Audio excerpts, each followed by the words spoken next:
오늘 말씀 제목은 해석이 바뀌면 인생이 달라진다. 해석이 바뀌면 인생이 달라진다. 인생은 팩트냐 해석이냐. 사실이 중요한가? 사실에 대한 해석이 중요하냐. 팩트 중심으로 가면요. 어디로 가는 줄 아세요? 사회주의로 가기 쉬워요. 근데 해석으로 가면 굉장히 풍성한 세계. 눈에 보이는 세계가 팩트죠. 근데 보이지 않는 세계는 해석의 세계. 우리의 마음의 세계. 우리의 태도. 우리가 가지고 있는 생각, 상상력, 우리의 창의력의 세계. 더 가면 영성의 세계. 그 세계가 해석의 세계예요. 팩트보다 인간은 해석하는 존재다 이거예요. 팩트는 변함이 없어요. 팩트는 똑같아요. 그런데 해석은 달라질 수가 있습니다. 해석은 무한합니다.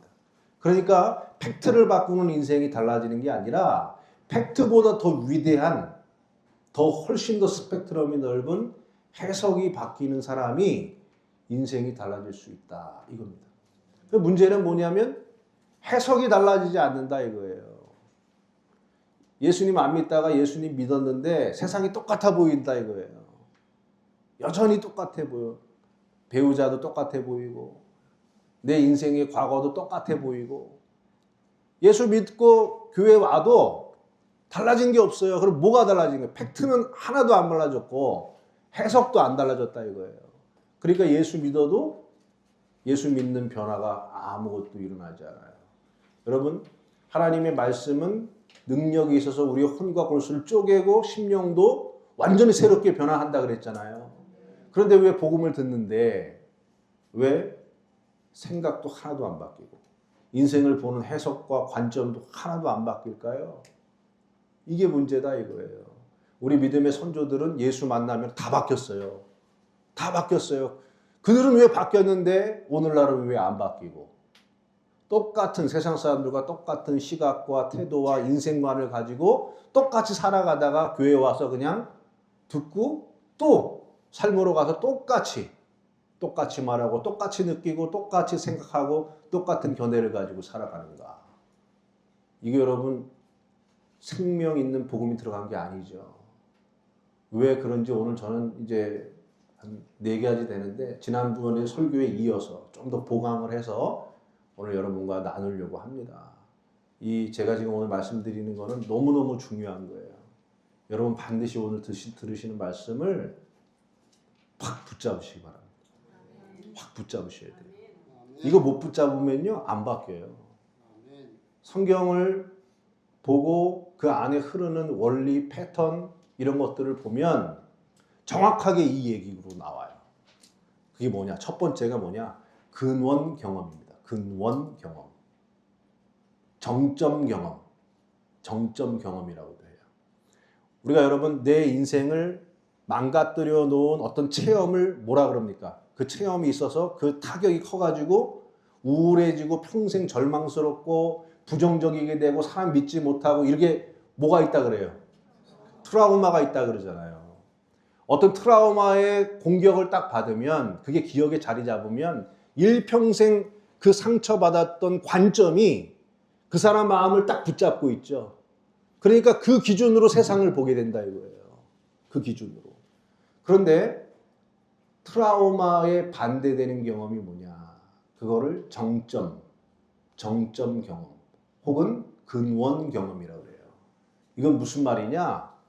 어떤 하나의 사건, 어떤 하나의 체험이 들어왔는데 이 체험이 트라우마와 반대로 내가 생각했던 개념을 완전히 바꿔버리고 내 존재의 가치를 스스로 발견하게 되고 뭔가 새로운 의미와 세상과 내가 통합되어 있다는 느낌을 받게 되고 뭔가 내 존재감이 올라가고 심지어는요 뇌가 흐르는 신경 패턴도 달라져요. 그 사람이 느끼는 감정도 달라지고 세계를 보는 생각이 달라져 버려요. 그리고 그것이 트라우마와 반대되는 개념처럼 일생 동안 그 사람의 마음을 딱 붙잡고 놔주지 않는 거예요. 그러니까 어떤 불안정하고 힘든 일이 와도 그가 체험했던 정점에 대한 체험이 있는 사람들은 바뀌지가 않는 거예요. 이거를 뭐라 그러냐면 정점 경험, 혹은 근원 경험. 이 정점 경험과 근원 경험이 반드시 복음 안에는 있는 거예요. 예수를 만나는 사건이 가장 정점이죠. 그것이 근원에 대한 체험이죠. 여기서부터 시작하는 겁니다. 기독교는. 만약에 하나님이 추상적인 개념이라면 경험될 수가 없겠죠. 그런데 하나님은 존재하시고 우리 역사 속으로 들어오시고 우리의 삶 속에 개입하시고 있다 이거예요. 그러면 어떻게 되는 거예요? 추상적 개념으로 이해하는 하나님이 아니라 반드시 경험할 수밖에 없는 존재가 아니겠냐 이거예요. 부모님하고 나와 경험되는 존재 아니에요? 부부도 경험되는 존재 아니에요? 그런데 하나님은 나보다 그들보다 더 깊은 곳에 들어와 있다 이거예요. 그러면 당연히 어떻게 됩니까? 경험하게 되는 거죠. 경험이 없다면 만나지 못한 거죠. 기독교의 복음은 하나님을 만나는 정점 경험으로부터 시작되는 겁니다. 여러분 이 경험이 얼마나 중요하냐? 그런 경험은 굉장히 많은 이야기들이 있어요. 뭐 이렇게 거창한 얘기가 아니에요. 헬렌 켈러 아시죠? 1880년도에 태어날 때부터 청각이 막혔고 시각도 막혔어요. 청각하고 시각하고 막히면은 말을 할 수 있을까요? 뭐 들어와야지 뭘 언어를 배우고 봐야 뭘 할 거 아니에요. 그러니까 의사소통이 안 되는 거예요. 그러니까 이 헬렌 켈러는 뭐만 갖고 있었냐면 느낌만 있었어요. 촉각. 그러니까 차가워. 차갑다는 느낌인데 차갑다를 언어로는 못해. 뜨겁다를 언어로도 못해. 그냥 느끼긴 느끼는데 언어가 없고 이름이 없어요. 그러니까 소통이 됩니까? 안 됩니까? 소통이 안 돼요. 어느 누구하고도 의미 있는 의사소통이 이루어지기가 불가능한 자였어요. 불가능한 아이였어요. 그에게 이 세상은 뭐냐? 의미가 없는 덩어리들. 그냥 의미 없는 덩어리들. 그러니까 뭔가 마음속에서는 불안과 좌절과 절망이 막 올라오는데 끊임없이. 그러니까 막 뭐든지 다 신경질적인 거죠. 불안하니까. 그런데 왜 불안한지도 몰라요. 자기가. 왜? 그거를 사고할 수 있는 언어 체계가 들어와 있지 않잖아요. 그냥 느낌만 가지고 감각이 있는데 의미를 모르니까 그냥 그런 자였어요. 그러다가 7살 때 1887년 앤 설리반 선생님이 와가지고 이 아이를 이제 가르치기 시작하는데 어떻게 가르치냐면 손바닥에다가 이제 DOLL 뭐 이렇게 해가지고 하나하나 쓴 다음에 인형을 이렇게 만지게 하고 막 이렇게 이런 식으로 한 거예요. 밀러, MILRO 합친 다음에 거울 만지게 하고 막 이런 식으로 이제 막 하는데 답답해 미치겠는 거죠. 명확하게 느낌이 오지 않는 거예요. 근데 그걸 계속 한 거예요. 이 앤 설리반 선생님이. 그러다가 1887년 4월 5일 날 전 세계의 교육계를 뒤흔드는 위대한 사건이 일어난 날이 1887년 4월 5일이에요. 그게 전 세계 교육의 흐름 방향을 바꿔놔요. 그 사건이 뭐냐?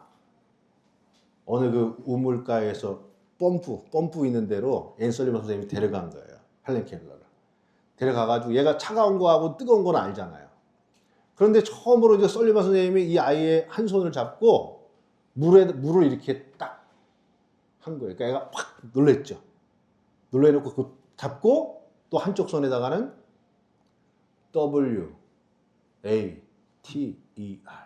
쓰는 거예요. 그럼 막 뭐라는데 또 계속 차갑고 WATER.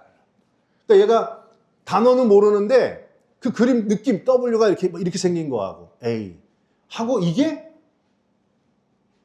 워터라고 하는 건데 이 차가운 것이 내 몸에 흐르고 있는 이 촉감이 워터라고 하는 이름을 처음으로 경험한 거예요.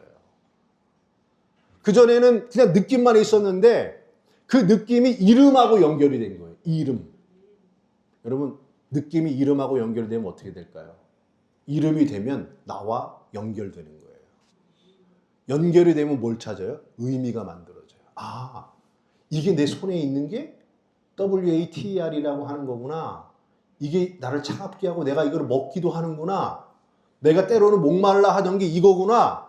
라고 하는 이름이 얻어진 순간 의미가 만들어진 거예요. 이게 엄청난 교육계의 혁명입니다, 이게. 헬렌 켈러가 그거를 이제 나중에 쓰고 나서 그 후로 그런 수백 개의 단어를 단 몇 주 만에 그냥 습득을 해버려요. 그리고 점점 더 말을 할 수가 있게 되었어요. 점자책을 읽었어요. 그리고 작가가 되었습니다. 전 세계를 다니면서 강연을 했고요. 장애인들의 인권을 위해서 움직이는, 그리고 교육계에 새로운 패러다임을 만드는 위대한 사건이 일어난 거예요. 딱 어떤 경험이었습니까? 헬렌 켈러는 자기 인생의 가장 근원적인 경험이었다. 그 순간이 헬렌 켈러의 이후의 삶을 완전히 어떻게 했습니까? 완전히 뒤집어 엎은 거예요. 그의 삶은 그걸로다가 완전히 바뀐 거예요. 오늘 우리가 읽은 이 바울 이야기, 사울이 바울 되기 전에는 어떤 사람이었습니까? 그는 하나님을 잘 섬기는 사람이었습니다. 자기의 개념이 분명했어요. 율법과 성전, 이 두 가지, 그리고 제사 지내는 거, 이게 하나님을 섬기는 최고의 방법이다. 이렇게 생각하고 확신 있게 살았어요. 그런데 예수라는 어떤 이단아가 나타나서 유대교를 흔들기 시작했고, 저들이 교회 공동체를 만들면서 자기가 그토록 신념으로 끌어안고 살았던 유대교와 하나님에 대해서 위협하고 있다 라고 자기 생각이 분명했습니다. 그래가지고 예수 믿는 사람들을 핍박하려고 교회를 무너뜨리기 위해서 작정을 하고요, 예수 믿는 사람들을 찾으러 다니는 거예요. 그런데 한순간의 경험, 다메섹 사건에서의 예수께서 나타나셔서 그의 눈을 감게 하시고 그의 눈을 멀게 하시고 소리를 들었어요. 잘못 본 눈을 감게 만들으셨어요. 사울아 사울아 네가 어찌하여 나를 핍박하느냐. 그 한마디. 나는 지금 교회를 핍박했는데 예수님은 지금 뭐라 그래요? 왜 나를 핍박하느냐. 이게 충격인 거예요. 내가 교회를 핍박했지 당신을 핍박했습니까? 거기서 그리스도의 몸된 교회를 알게 돼요. 예수는 가짜고 사기꾼이라고 생각했는데 그 예수를 죽은 자가 부활하여 만나니 그 예수가 참된 그리스도였구나. 하나님이 약속하신 메시아가 바로 이 그리스도였구나. 내가 지금 하나님을 섬긴다고 한 것이 아니라 하나님을 박해하고 있었구나. 그 그리스도가 피와 살을 꺾어서 교회를 세우신 것, 그 교회가 그리스도의 몸된 교회였구나. 내가 일생 동안 섬기게 될 것은 저 율법과 성전이 아니라, 회당이 아니라 그리스도의 몸된 교회를 섬겨야 되는구나 라고 그의 인생이 완전히 어떻게 됐습니까? 완전히 뒤집어 엎어졌다 이거예요. 여러분, 이게 뭐냐면 정점에 대한 경험, 근원 경험이에요. 근원 경험. 이 경험이 반드시 있으시기 바랍니다. 반드시. 그럼 이제 막 부럽죠. 아유, 나도 그런 경험 있으면 얼마나 좋아. 막 그냥 불이라도 한번, 예전에 이제 막 기도원 가면 막 그랬잖아요. 이런 붕사님들이 막 이렇게 하시면 불 받아라, 불 받아라. 저도 그런 거 했어요. 예전에 하늘산 기도원 가면은 막 이렇게 막 하면 그쪽으로 막 가갖고 막 불 받으려고 막 그런 것도 해보고 막 그랬습니다. 그게 무슨 푸닥거리 하듯이 그게 근원 경험이 아니라, 어떤 사람은 강하게 맞을 수도 있겠죠. 근데 실제로는 하나님은 우리의 삶 속에 매일매일 우리를 만나러 들어오신다 이거예요. 매일매일 만나러 들어오신다. 여러분, 한번 묻겠습니다. 진리를 찾아가는 겁니까? 진리가 찾아오는 상태가 되는 겁니까? 진리를 찾는 게 맞아요? 진리가 찾아오는 상태가 되는 게 맞아요? 들어보니까 그러네, 그죠? 근데 그전에는 그런 생각 안 했죠? 항상 우리 구도자 그럼 진리를 찾는 거잖아. 내가 진리를 향해서 가는 거야, 이렇게 생각하고 살았잖아요. 근데 지금 들어보니까 그게 아니네? 나는 여기 있는데 진리가 나에게 찾아와서 내가 받아들일 수 있는 상태가 되는 거예요. 그게 근원 경험입니다. 근원 경험. 그래서 예수님이 맨날 그랬어요. 뭐라 그러셨어요? 나는 잃어버린 자들을 찾으러 왔노라 그래요. 그 잃어버렸다는 뜻이, 아폴림이 뜻이 뭐냐면요, 산산이 부서진 뜻이에요. 산산이 부서졌다는 뜻이에요. 산산이 부서져서 내가 믿어왔던 내 신념 체계와 생각이 삶 속에서 산산이 부서져서 예수님이 찾아오면 그걸 그대로 받아들일 수밖에 없는 상태로 오픈된 상태. 그게 잃어버린 자예요. 그가 하나님을, 그리스도를 찾아간 게 아니라 그리스도는 맨날 우리에게 다가오시는데 우리는 마음의 문을 꽉 닫아놓고 잃어버린 자의 상태가 되지 않아서 끊임없이 나를 두드리고 때려도 뭐가 왔다 갔는지 모르는 거예요. 그러면서 말로는 내가 맨날 진리를 찾아간대요. 그게 아니라 그리스도께서 끊임없이 우리를 두드리시고 노크하시고 우리의 삶이 우리를 흔들어 놓는 속에서 자기 자신을 한번 깊게 들여다보고 내가 지금 잘 살고 있나? 내 삶은 무엇인가? 정직하게 자기의 모습을 드러내놓고 무엇인가 내 안에는 답이 없는데 어떤 존재가 내 안에 있기를 갈망하는 상태가 되는 것, 심령이 강한해지는 것, 그 상태가요 진리를 받아들여서 근원을 체험을 하게 될 수 있는 상태로 변화되는 거예요. 여러분 이게 굉장히 중요한 겁니다. 갑자기 불 받아라 해가지고 불을 받는 게 아니라 불을 받을 수 있는 상태가 되는 거예요. 여러분 바울이 그냥 이것만 딱 보면은 바울이 예수님이 그냥 탁 때린 것 같죠? 그렇지 않아요. 그 앞에 8장, 7장을 보면 누가 나오냐? 스데반이 나와요. 스데반이 나와서 그때 사도 바울은요, 이 유대인들의 옷을 이렇게 받아가지고 지켜주는 자였어요. 스데반이 그 사람들 앞에서 바울이 듣는 앞에서 설교를 합니다. 성전과 제사와 율법, 하나님 머리는 우주에 계시고 이 모든 우주가 하나님의 발등상인데 하나님이 어디 거할 데 없다고 예루살렘 성전에 거하시겠느냐? 니들이 말하던 제사와 율법이 뭐냐? 그건 다 폐하여졌느니라. 율법과 성전과 제사, 그들이 목숨처럼 여겼던 그 얘기를 다 부셔버리는 거예요. 스데반이 설교로. 그러면서 그게 다 예수 그리스도로 완성되었다라고 선포하는데 전혀 흔들림이 없어요. 사도 바울도 그런 식으로 설교해 본 적이 없어요. 그런데 흔들림 없이 그 말씀을 외치는 스데반을 봤어요. 그래서 사람들이 열받았어요. 사도 바울도 열받았겠죠. 사람들이 돌을 던져 때려 죽이는데 피를 철철철 흘리면서도 얼굴이 해같이 빛나. 해같이 빛나. 그리고 돌에 맞아 죽으면서 주여 저들은 자기가 하는 짓을 알지 못하나이다. 저들을 용서하여 주옵소서. 그 모습을 본 거예요. 누가요? 사울이요. 여러분 사울이 그냥 바울이 된 게 아닌 거 아시겠어요? 그의 삶 속에 이미 그를 두드리고 부시고 깨뜨리려고 하는 하나님의 역사가요 그의 삶 속에 얼마든지 있었다는 거예요. 아직까지 완전히 깨지진 않았죠. 그렇게 금이 가고 산산이 부서지기 시작할 때 예수님이 찾아오셨을 때 어떻게 됐습니까? 그리스도를 받아들일 수 있는 상태가 된 거예요.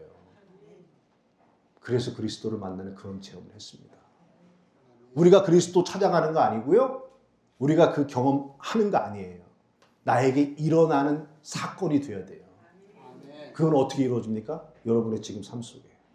모든 순간순간 속에 말씀을 듣고 있는 이 순간에도 내 마음에 균열이 생기기 시작하고 기도하면서도 마음에 금이 가기 시작하고 뭔가 어떤 사건과 절망과 실패의 경험을 통해서 내 마음속에 자꾸 균열이 가는 거예요. 그게 그리스도를 만나는 근원 경험으로 이끌어 가신 하나님의 은혜라는 겁니다. 아멘. 여러분 이 체험이 반드시 있게 되시기를 주의 이름으로 축원합니다. 아멘. 두 번째는요. 의미가 통합되는 사건이 일어나야 된다. 의미가 통합된다. 이게 무슨 말이냐. 근원에 대한 경험이 들어오면 그 위대한 경험이 나에게 뭐가 될까요? 여기에 뿌리와 중심으로 잡는 거예요. 그러면은 이전에는 그냥 경험들이 다 파편으로 되어 있었어요. 파편. 다 파편이었어요. 누구 만나고 내가 그때 고생했지. 그때는 행복했지. 그냥 그건 다 파편이에요. 우리 기억 속에. 파편이었는데 뭐 실패도 해봤고 절망도 해봤어. 근데 그리스도를 근원이 내 안에 딱 쳐들어오는 경험이 딱 자리됐게 되니까 모든 기억과 경험들이 다 어떻게 됩니까? 통합되는 거예요. 예수 만난 하나의 경험 안으로 모든 것이 다 통합되어 들어오는 거예요. 그래서 이 바울이 뭐라는 십자가 외에는 자랑할 것이 없나니. 그가 알았던 모든 율법과 모든 것들이 다 어디로 통합된 거예요? 십자가로 통합되는 거예요. 살아도 십자가, 죽어도 십자가. 고난을 받아도 십자가. 다 십자가 안으로 수렴이 돼버려. 십자가 하나로 끝나버리는 거예요. 일이관지 하나로서 모든 걸 뚫었다 이거예요. 엮었다 이거예요. 의미가 통합되는 사건이 일어나는 거예요. 여러분 이게 엄청납니다. 사람들은요 하나의 의미, 모든 파편된 기억들을 하나의 의미 속에서 통합시켜내는 기준이 없어요. 없어요. 우리가 여러분 한번 기억하고 있는 것들, 어린 시절 기억나는 것들 보세요. 기억나는 게 많아요? 기억 안 나는 게 많아요? 기억 안 나는 게 많죠. 그러면 기억나는 것들은 뭐 같으세요? 뭐하고 연결되어 있어요? 의미랑 연결되어 있죠. 그죠? 기억나는 것이 의미랑 연결되어 있죠. 그 기억들이 어떤 우리는 의미를 찾아간단 말이에요. 왜? 인간은 그냥 무작정 경험하면 자기 존재 자아를 만들 수가 없어요. 그러니까 뭔가 자꾸 의미를 만들어 가면서 기억들을 편집하고 재생하고 혹은 왜곡시켜서 하나의 의미를 만들어내요. 그 의미 체계가 나예요, 나. 그러니까 인간은 의미 없이는 못 살아요. 그런데 예수 그리스도를 만나는 근원 경험을 강력하게 내 안에 파고 들어오게 되는 순간 모든 내 삶의 기억들과 경험들의 파편들이 다 어떻게 되겠습니까? 그리스도 안으로 통합되는 거예요. 통합되는 거예요. 그러면 그의 삶은 어떻게 되겠습니까? 앞으로 일어날 모든 삶도 다 통합되는 거예요. 하나의 사건 안으로. 이 역사가 반드시 있어야 돼요. 돈 버는 거 따로, 누구와의 기억 따로, 뭐 따로, 이게 다 따로 놀죠? 근데 중심 하나가 딱 들어오면 어떻게 됩니까? 먹고 사는 것도, 돈도, 명예도, 권력도, 결혼도, 정치도, 어떤 견해도 그 하나의 문제 속에, 하나의 기준 속에 다 수렴이 돼서 통합되는 겁니다. 저는 이제 돌아가셨지만 우리 광립교회 김선도 감독님, 목사님 이제 그 얘기를 들으면서 이거보다 더 좋은 예화가 아무리 봐도 없어요. 이분의 의미 통합이 얼마나 위대한가. 이분이 이제 원래 북한 선천 출신이시잖아요. 1930년생이십니다. 근데 전쟁이 나니까 군의관 의사였단 말이에요. 그러니까 의학을 공부하고 있으니까 북한 군의관으로 강제 징집이 된 거예요. 근데 예수님을 믿어요. 그러니까 북한군에서 하고 있는 게 너무 괴로우신 거죠. 그래갖고 군의관이니까 또 얼마나 중요합니까? 근데 이렇게 군의관이니까 이제 그 장교들 회의도 들어가고 막 이랬는데, 미군이 지금 공항 어디 무슨 공항이지 거기? 공항 이름 생각 안 나네. 거기에 지금 온다 이 얘기를 들은 거예요. 그래가지고 시간만 이렇게 보고 있다가 슬슬 뒤로 가가지고 빠져갖고 글로 가야겠다 이렇게 생각하신 거예요. 그래서 이제 남쪽으로 가야겠다. 그런데 항상 군의관 옆에 따발총 들고 다니는 애가 따라다니는 거야. 따발총 들고 따라다니는 거야. 군의관이. 그러니까 이제 북한군이 이제 막 행군하는데 뒤로 슬슬 빠지신 거죠. 이렇게 슬슬 뒤로 이렇게 빠지면서 이제 딱 상황되면 바로 이제 남쪽으로 가겠다. 이렇게 생각을 한 거예요. 근데 이 순진한 따발총 든 애가 계속 따라다니는 거죠. 그렇게 따라다니니까 이거 도무지 이게 뭐 어떻게 될 수가 없는 거예요. 근데 마지막 이 순간을 놓치면 드디어 막 거기 무슨 공항, 이름 생각이 안 나네. 미군들이 하늘에서 막 내려오는 이걸 본 거예요. 그리고 국군들이 막 하는 걸 산에서 이렇게 딱 본 겁니다. 지금 놓치면 나는 이 북한을 벗어날 수 없다. 그래서 따발총 든 애가 옆에 계속 보고 도망갈 것 같습니다. 제가 그 사람 어떻게 됐는지 찾아보려고도 해봤어요. 그분 어떻게 됐을까? 그분도 결국은 넘어왔거든요. 그러니까 어떻게 됐을까 궁금해서 감독님한테 한번 여쭤봤는데 감독님도 모르시더라고요. 그러니까 따발총 든 게 이놈이 나를 쏠지 알지 모르겠다. 나 모르겠다. 그리고 항상 뭐냐면 옷도 바지 민간복도 하나 가지고 다니신 거예요. 그래서 너 나 쏠 테면 쏴. 나 죽일 테면 죽여라. 소나무 붙잡고 거기서 막 기도를 하신 겁니다. 막 주여 부르시면서. 얼마나 긴박해요. 지금 군인들이 막 오고 있고 하늘에서 막 낙하산이 막 떨어지고 있고 북한은 군은 앞에서 지금 막 가고 있고 이제 이 순간 놓치면 나 죽는데 따발총 들고 지금 겨누고 있다 이거예요. 너 죽이려면 죽여라. 거기서 막 기도를 한 거예요. 그 눈을 떴더니만 따발총 든 애가 자기도 따발총 대는 나도 따라가겠습니다. 그래가지고요 거기서 대충 사복을 갈아입고 군인들이 거기서 쫙 올라오는 데를 그냥 간 거예요. 다 갔는데 어디 일사단 제가 이름도 까먹었어요. 그 장교에 장교 이렇게 와 오는데 당신 어디서 왔어? 아, 나 북한 군의관이었는데 탈역해서 나 남한으로 가고 싶어서 왔습니다. 딱 그러니까 바로 그 장교가 그래요? 아, 우리 부대에 군의관이 필요한데. 당신 바로 우리 부대 군의관 하시오. 그래가지고 군의관이 된 거예요. 남한군 군의관. 그래서 올라간 겁니다. 그게 몇 분 만에? 5분 만에. 5분 만에 북한군 군의관에서 남한군 군의관으로, 북한에서 남한으로, 의사에서 목숨을 바치는 목사로의 삶을 전환시키는 그 기적이 5분 만에 일어났는데 여러분 이게 어떤 느낌이었을 것 같아요? 기도하니까 하나님이 역사하시는구나.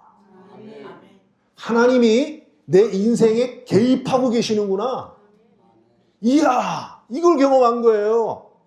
어떻게 5분 만에 북한에서 남한군으로 바뀐 것도 참 대단한 건데 북한 군의관이었던 사람이 남한군 군의관으로 어떻게 바뀌어요? 그런데 이걸 경험한 거예요. 하나님은 내 삶 속에 들어오고 계신다. 개입하고 계신다. 기도하고 부르짖으면 하나님 역사하신다. 이게 강력하게 온 겁니다. 강력하게. 그러니까 이게 뭐가 되는 줄 알아요? 의미의 통합이 이루어지는 거예요. 이분의 일생은요. 그래서 그 다섯을 보면 이렇게 나와요.